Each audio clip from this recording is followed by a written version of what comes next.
Welcome back to the Catholic Cinema Crusade. This is episode 40, and today we're doing the best Christmas pageant ever, so stick around.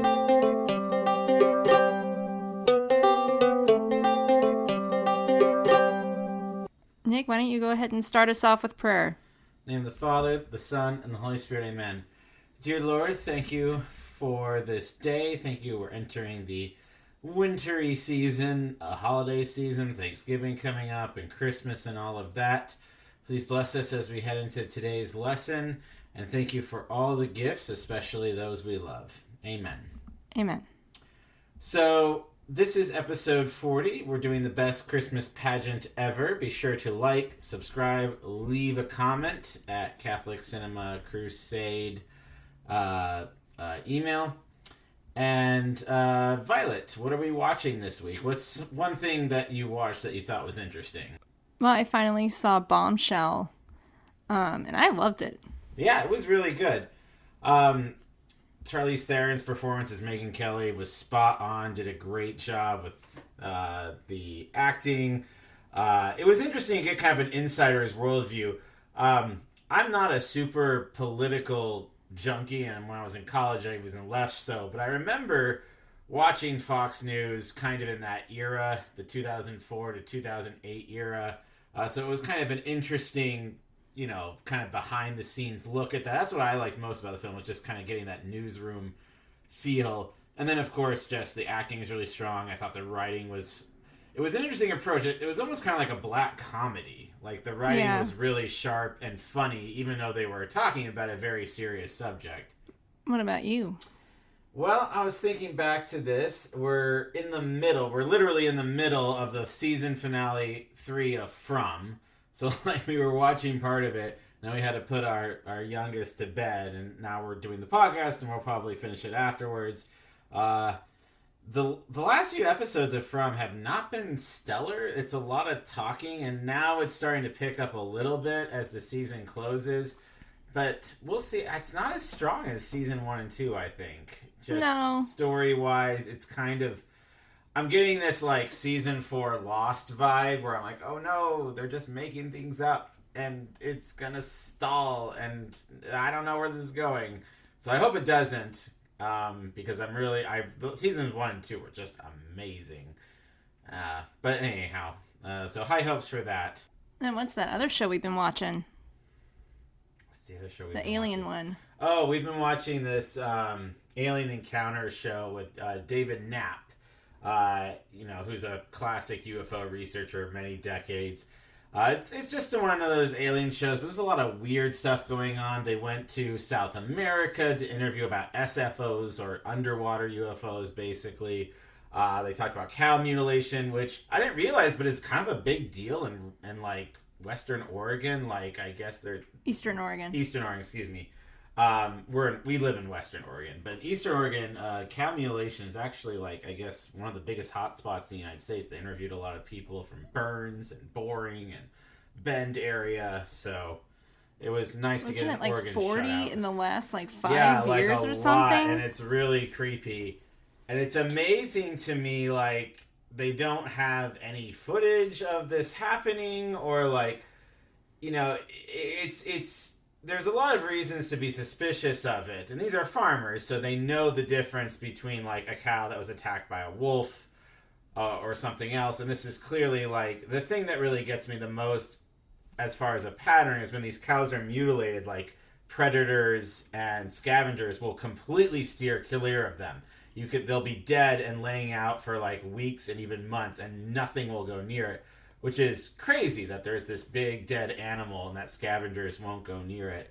Well, and I remember on Skinwalker Ranch, there was a cow mutilation, and they took measurements of radiation, and it was huge amounts of radiation around this thing. So I would be curious if it was the same thing with other cow mutilations. The big question, it's just radiation. Yeah, the big question I have is why, if this is aliens, why in the world are they doing this? What are they getting from this? Why do you need a cow tongue? Don't get me wrong, tongue lingua is my favorite cut of meat. I'm a big fan. Burrito Boys, tongue lingua tacos, but I just, it kind of mystifies me. Why are they doing this? What's the purpose? and that doesn't really have a clear answer. But that's a fun show too, and we've been watching that. Sometime in the near future, the big show that everyone's talking about, the big movie, is Netflix is having a biopic, or basically a nativity story of Mary. So we'll probably do that in December. It doesn't come out till December 6th. We just screened it this past week, but I'm really excited to talk about that. I'm sure you are. Because everybody on X and Facebook is talking about it, and I don't want to reveal too much, but I think they're missing the point. I'll just leave it at that.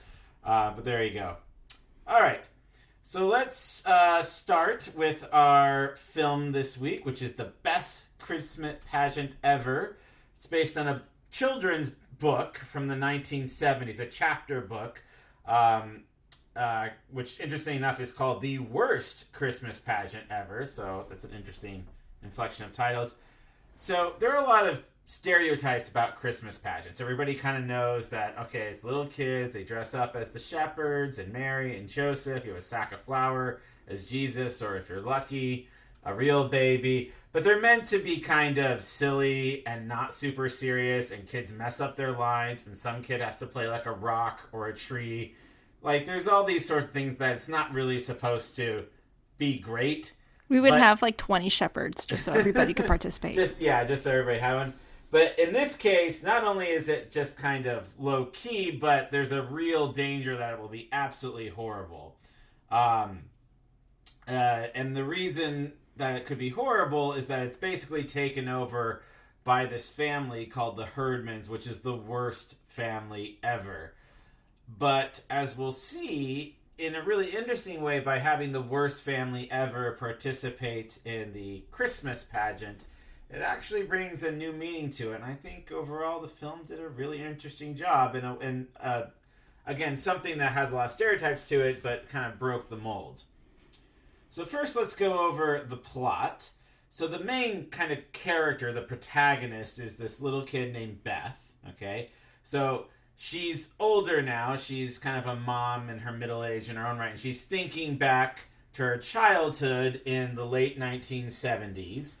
And she grew up in this kind of small, nondescript Midwestern town that has seemingly only one non-denominational Protestant church, but they take their pageant very seriously. So this is the 75th anniversary of the pageant. It's been going on since 1902, and now it's 1977. And there's kind of this umbrage figure, this stoutly short woman who does the pageant every year and is very strict about it, and it's very formal, and everything has to be right. But something happens to her. Do you remember what happens to her? Somehow she broke her legs or something. Right. Like both her legs. Right. She ends up in the hospital, so she can't direct the pageant. So it comes to Beth's mom, Grace, to take over. And Grace is, kind of your typical stay-at-home mom. She is a little unnerved about this. She wants to do a good job. But she goes in and is like, yes, we're going to have the best Christmas pageant ever. We're going to have a really good time. But the one thing that everybody wants to avoid is the Herdmans. The Herdmans are, quote, the worst family in the world, as Beth says. So these are 7 kids of various ages from about 5 to 13, I would say. She's no older than 13, but no, I'm pretty sure it's about 13, 11, 12, 13.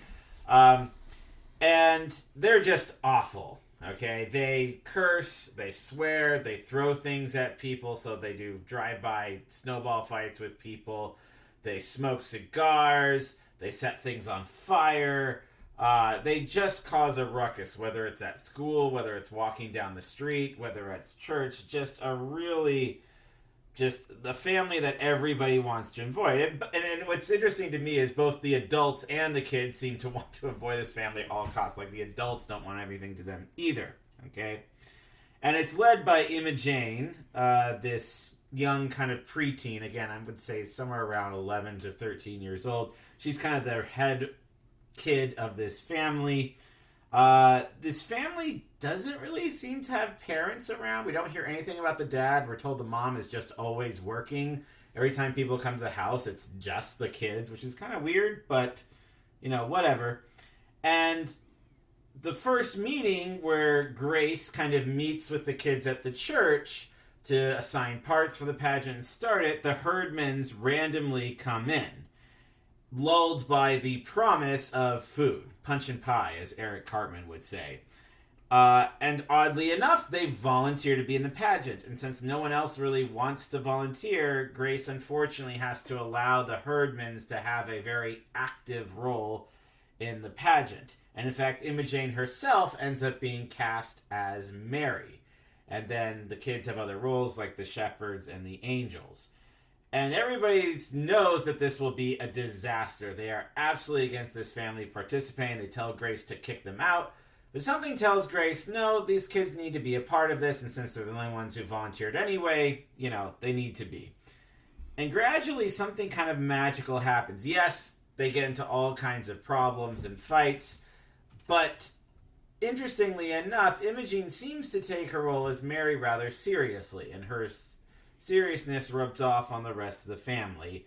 And eventually it culminates in the pageant itself, which does have some things go wrong, but in the going off script actually makes the pageant more interesting and much more poignant, and that's what we'll be kind of getting into as we talk about the podcast. I don't want to spoil too much about the pageant. No, I did a little bit, but no. We'll leave some stuff for later. So, first of all, just in terms of cinematic quality, what did you think about it, Violet? Did you think this was a good film, a bad film, the plot, the story, etc.? I definitely thought the writing was strong. Directing was pretty good. The acting, as usual with these films, is kind of all over the place. You have some actors like Imogen, who is phenomenal. And then, what's the actress who plays the mom? Oh, I'm totally blanking on her name. She's deal famous, too. So she's not. She's one of these famously called a character actor. Let me just. Oh yeah, you got it right there. Quick. I got it right here. Okay, so Judy Greer. Yeah, Judy Greer. So she's obviously very good. But then everybody else is just kind of mediocre. Right. There's definitely like this Hallmark made-for-TV movie vibe that I got from the trailer, and to a certain extent, that's true. It is. I thought it was a little better than like a Hallmark movie. It's basically like Hallmark if they had actually put some effort into the casting and the writing and the directing. Like, they really tried to do a really good job. It is a little sappy at times, but I was especially... I thought the acting was a bit of a cut above. So Judy Greer is one of these actresses that just has a little bit roles in everything. She played the mom of the kids in Jurassic World. She was in Adaptation with Nicolas Cage. She's just been in a ton of movies. This is, and I might have to do a little more research, but I think this is her first actually like leading role where she plays the main character. I certainly haven't seen her in a lead role. Which is great because I've loved her in a lot of the things she's done. She was on Big Bang Theory as like a seductive older female scientist that Leonard had a tiff with or something. Yeah. And, so she had a lot of those kinds of roles. So it's nice to see her in a nice, juicy, big role where she can really develop something. And the actress who played Imogen did an amazing job as well. Yeah, she was wonderful. Really good. And I think all that comes from the director, who is Dallas Jenkins. And if that name rings a bell, he's the guy who created The Chosen, which is the big... thing for evangelical Christians right now. It's the most important show on television for evangelical Christianity, I would say. And it's a very good show. We've talked about it twice now on the podcast. And Dallas Jenkins, interesting enough, this is only his second film that he's directed. His first one, The Resurrection of Gavin Stone, was universally panned, and even he admitted he had a lot of trouble with it. So I think he really wanted to shine on this because he saw this as kind of his redemption. And I thought he did pretty good. There's definitely a Chosen vibe to the movie. Yeah. So you see several actors from The Chosen. Right. So the lady who played Mary shows up as one of the teachers. The pastor of the church is the guy who plays the centurion. Yep, the centurion. So there's definitely some crossover there. And even, I would say, the theology... very much has this idea of The Chosen. and that will kind of bring us into, some of the theming of the film as well. So we'll just kind of leave that as a hat. So one of the things I really loved about this film is, in terms of its approach to the nativity story, it focuses a lot on Mary and who Mary is. So Imogene, while she says, "Oh, the reason I'm here is because I said you had free food," we find her staring at this image of Mary in the church several times in the film. She seems very just attracted to Mary in a weird way she can't explain, which is why she also volunteers to play the role of Mary. And at some point, Beth kind of confronts her about this, and she says, "Well, look at Mary. She's so pretty. She's so graceful. She's so wonderful. And I'm not like that. I'm someone who curses and is a bad girl. Maybe by doing this role, I can be pretty too." And she says the word pretty, but I think it's more than just, I want to look attractive. It's, I want to be a good person. Right. And what I love about what Dallas Jenkins does with this is he kind of connects Mary with Imogene. Mary didn't come from a great, she obviously had a very holy family with Anne and Joachim, but she wasn't wealthy.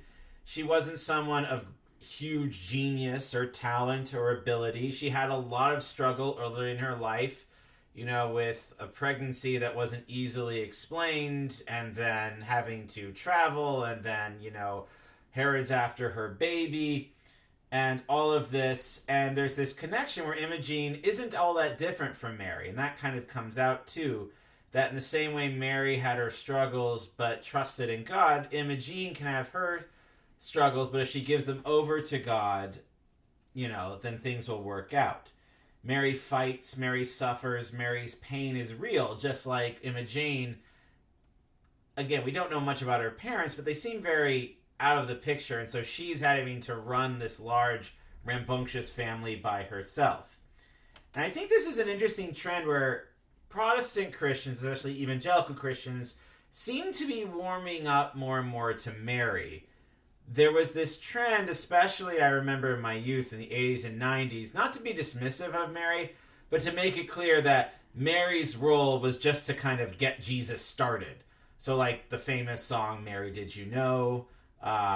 Or, referring to, I remember hearing a story about, there was a Christmas song that goes, gosh, I'm totally blanking on this, but basically changing the lyrics of some Christmas movies to de-emphasize Mary's role.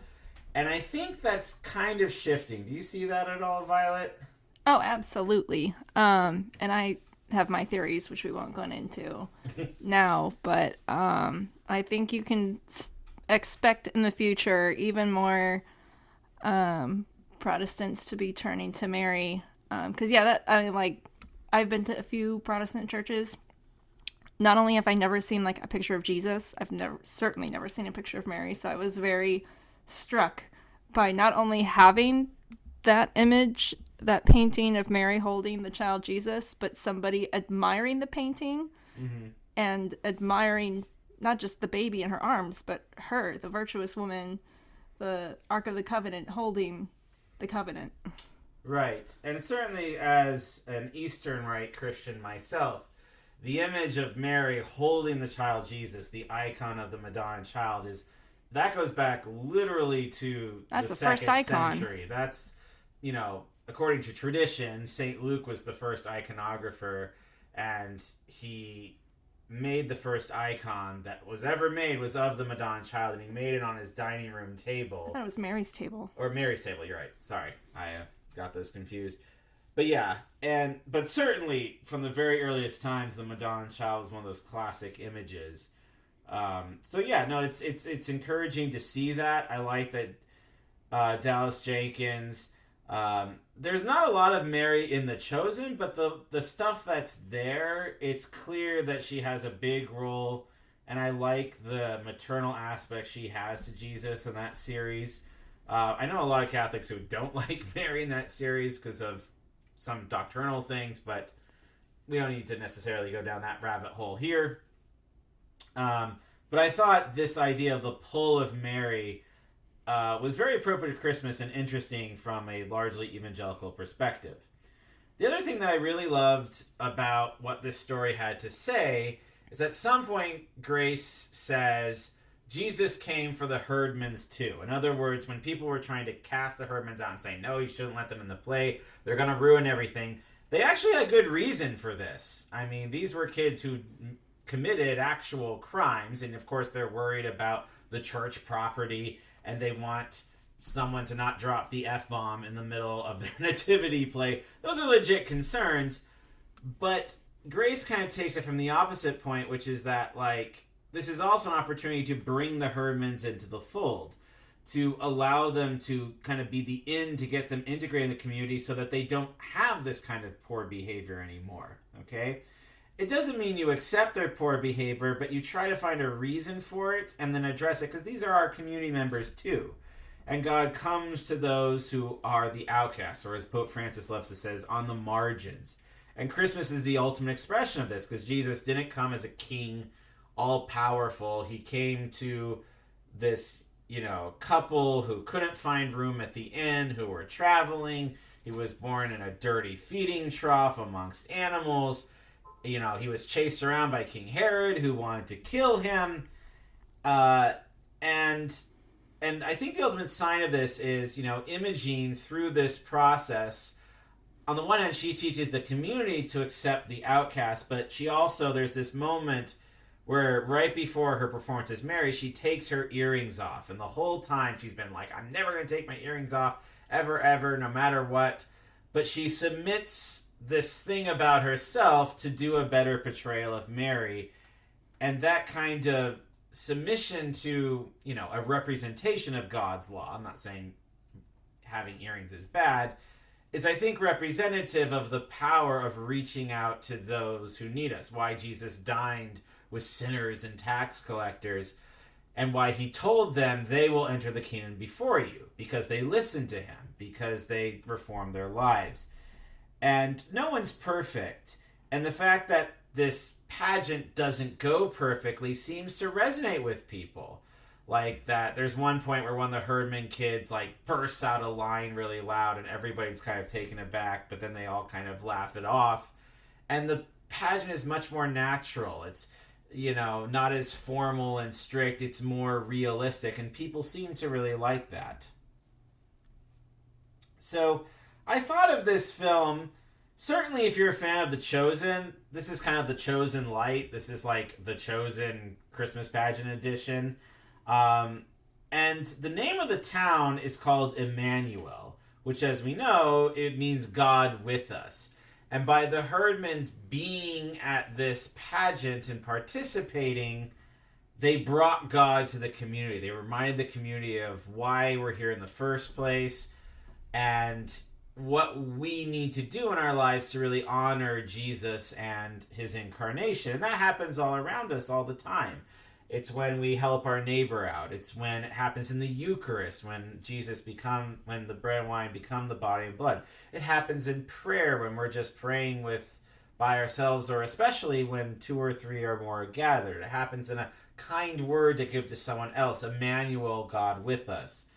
And this film, I think, was a really beautiful reminder of that. And that's the best you can ask for in a Christmas movie. The best Christmas movie is the movie that gives you a new insight of the Nativity, that invites you into the experience of the Nativity in a profound way. It doesn't even have to be about Jesus specifically, but it needs to kind of bring Christianity present, God coming into the world, the incarnative spirit.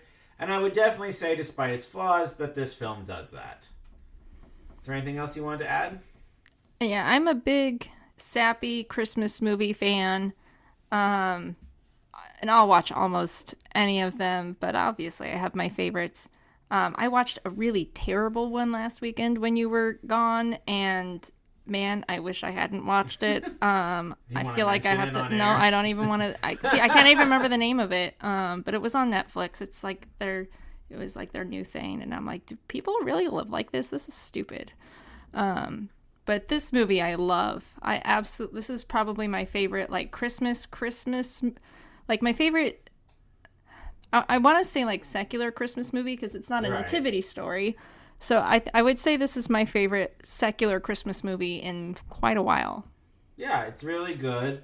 It definitely deserves to join the canon of great Christmas movies like Charlie Brown Christmas, A Christmas Story. Now, my personal favorite is Grumpy Cat Christmas, and that will always be my number one guilty pleasure Christmas movie, which is an underrated masterpiece where you have Aubrey Plaza playing the voice of Grumpy Cat. Doesn't tell you much about Jesus, but it's a really just fun movie, and I love the meta humor. We should probably do a Christmas episode. That would be a lot of fun. Yeah. That's a good way to end this. Great film. Please let us know your favorite Christmas movies. What Christmas movies really touch you? What's the Christmas movies that, as we enter into the holiday season, you think are great? What Christmas movies do you think are really terrible or ridiculous or you can't believe people think are really good because they're really not? So, for example, spoiler alert, but It's a Wonderful Life is my personal film that I think is the greatest film ever made. Okay? I've been working on this book of the 100 greatest films ever made for like close to a decade now, and it always is number one, just number one. But I don't really consider it a Christmas movie. The last scene occurs on Christmas, which is why people think of a Christmas movie, but I think it's much bigger than that. So that's just one example of like a Christmas movie that everyone thinks is a Christmas movie. I'm like, this is not a Christmas movie. But I think Die Hard is a Christmas movie, so what do I know? I think we should also mention that while the kids do not like Grumpy Cat Christmas, they do love The Best Christmas Pageant Ever. We did let the kids watch this with us, and they loved it. They really liked it. They really liked the Herdmans. They're just not old enough to appreciate Grumpy Cat. We tried to show Monty Python the Holy Grail to our oldest recently, and he wasn't old enough to appreciate it. Okay, well, thank you for listening. Be sure to tune in next week. Sorry we were gone for 2 weeks. We just had things to do. We were sick one week.